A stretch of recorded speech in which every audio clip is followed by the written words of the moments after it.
एक समय की बात है, राघव को पता चलता है कि पास के जंगल के अंदर खौफनाक हवेली है जिसे देखने पर ही रोंगटा खड़े हो जाता है। राघव को एडवेंचर और चैलेंजर काम करना शुरू से पसंद था। वो मन ही मन सोच रहा था कि आज उस हवेली पर जाने से बहुत मजा आएगा। रात होते ही राघव घर से निकल जाता है चांदनी रात में उस जंगल की ओर जहां उसको उस हवेली को देखना होता है। जंगल बहुत घना होने के साथ साथ वह बहुत डरावना दिख रहा था। चारों तरफ जंगल ही जंगल और पूरा सुनसान था। यहाँ किसी भी इंसान का कोई नामो निशान नहीं था। लगता था कि यह बहुत खतरनाक है।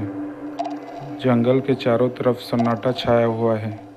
ऐसा लग रहा है कि यहाँ जीव जंतु को भी पता है कि आज कुछ खतरनाक होने वाला है, खौफनाक होने वाला है। और रात की वो चांदनी रात जो अपने आप में एक खूंखार डरावना दिख रहा था।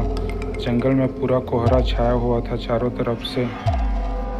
कोहरा के कारण मानो जंगल पूरा खूंखार दिख रहा था। सभी तरफ सन्नाटा छाया हुआ था। फिर भी अपने मंजिल की तरफ धीरे धीरे बढ़ते जा रहा था। वो लगभग पहुंचने ही वाला था। उस हवेली के आसपास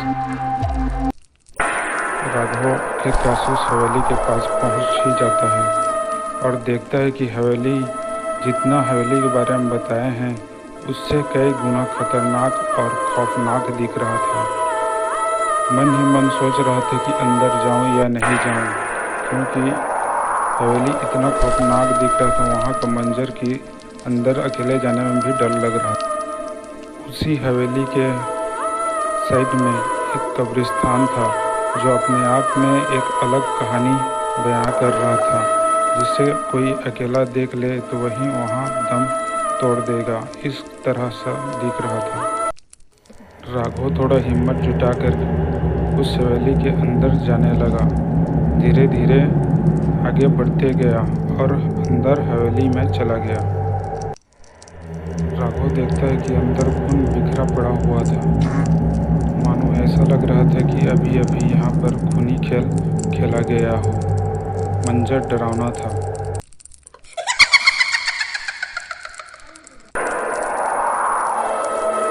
तभी किसी की हंसने की आवाज़ आता है। डरते हुए राघव कौन है चिल्लाने लगता है। फिर कोई रिप्लाई नहीं आता है। इन सभी को देखकर राघव डर में हवेली से बाहर भागने लगता है। इसका डर इतना बढ़ गया था कि मानो यहीं इसका हार्ट फेल हो जाएगा।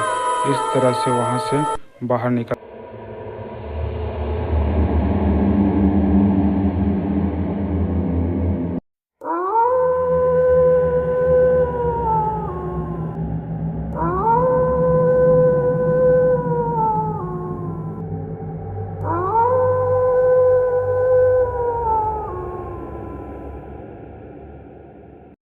हवेली से बाहर निकलने के बाद राघव मन ही मन खुश होने लगता है कि मैं उस वीराने हवेली से बाहर निकल गया।